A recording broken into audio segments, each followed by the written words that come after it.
If you're over 50, you've probably heard some version of this lie. Your best years are behind you. You feel it when the younger guys at work stop asking your opinion. You hear it in your doctor's tone when he starts talking more about managing decline than building strength. You see it when the women who once looked your way walk past without a glance and it pisses you off, but you swallow it like you're supposed to. Here's the truth. You are not done.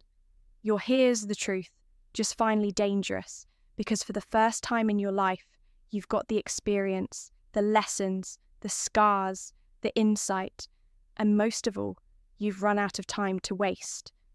This isn't a motivational speech. It's a call to arms, not to fight the world, but to claim your final form. Because while the world worships youth, Stoicism teaches something deeper. The older you get, the more unshakable you must become.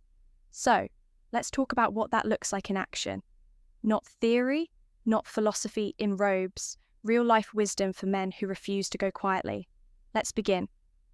When the power of stillness, why older men hold the real leverage, young men run toward everything. Money, women, validation, fast cars, louder voices, social media likes. It's chaos disguised as ambition. But an older man, he learns the art of stillness. Stillness is not passivity, it's controlled power. It's knowing that 90% of what most people chase doesn't matter, and the other 10% can't be bought. When you're still, you stop leaking energy trying to fix everyone, impress strangers, or be liked. You move from reaction to presence. Ever watch an older lion in the wild? He doesn't chase. He waits because he knows exactly when to strike and when to stay quiet. As a man over 50, you hold that same potential. You don't need to be the loudest in the room. You just need to stand like someone who's seen death and didn't. Unapologetic masculinity flinch. Stillness becomes your gravity. It draws people in. Women respect power because people sense something deeper in you. A man who survived himself to unapologetic masculinity. Let the world call it intimidating. There comes a point in every man's life when he either shrinks to fit the modern world or he becomes a mountain. People learn to walk around. You don't owe softness to anyone. You don't owe political correctness to people who haven't lived a day of your life. This culture wants older men to apologize for being masculine, for being direct, for having standards, for not bending to every emotional wave. But a softening world, guess what? Your unapologetic energy, your too much presence, is exactly what a softening world needs. You don't have to shout. You don't have to argue. You just have to exist without folding. Start taking up space again. Sit with your legs wide. Speak slowly and clearly. Hold eye contact until the other person breaks. You're not mean. You're not toxic. You're masculine. And that is rare now, which means it's valuable. Don't bury your nature to make others feel safe. Stand tall. They'll adjust. 3. Reclaiming discipline, how the second half becomes your prime. They say men peak in their 30s. That's false. Most men peak whenever they decide to master themselves. Your 60s can be your prime, but only if you return to discipline. Discipline isn't about military routines. It's about dignity. Wake up and move your body. Eat like your future depends on it because it does. Stop outsourcing your mental clarity to the news or cheap dopamine. Start every morning with stillness. A journal, a walk, a cold. The woman question shower. Not because it's trendy, but because your time is now currency.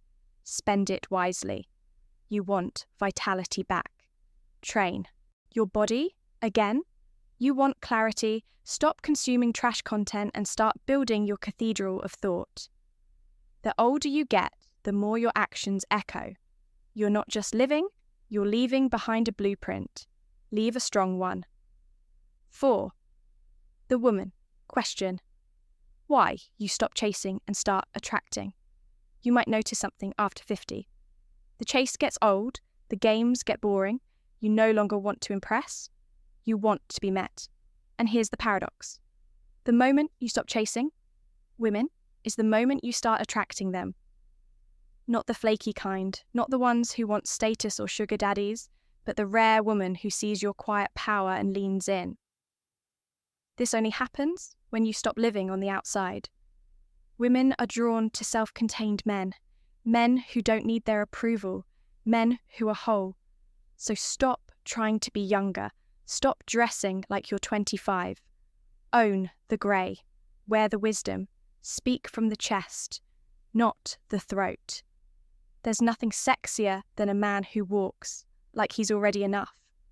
You're not invisible, you're just finally in a place where you choose what you see. 5. Legacy mode activated. Why? It's time to become the man they talk about when you're gone. This final chapter, it's not legacy the end. It's the moment where everything counts. The conversations you have, the way you treat the young men around you, the example you set when you think nobody's watching.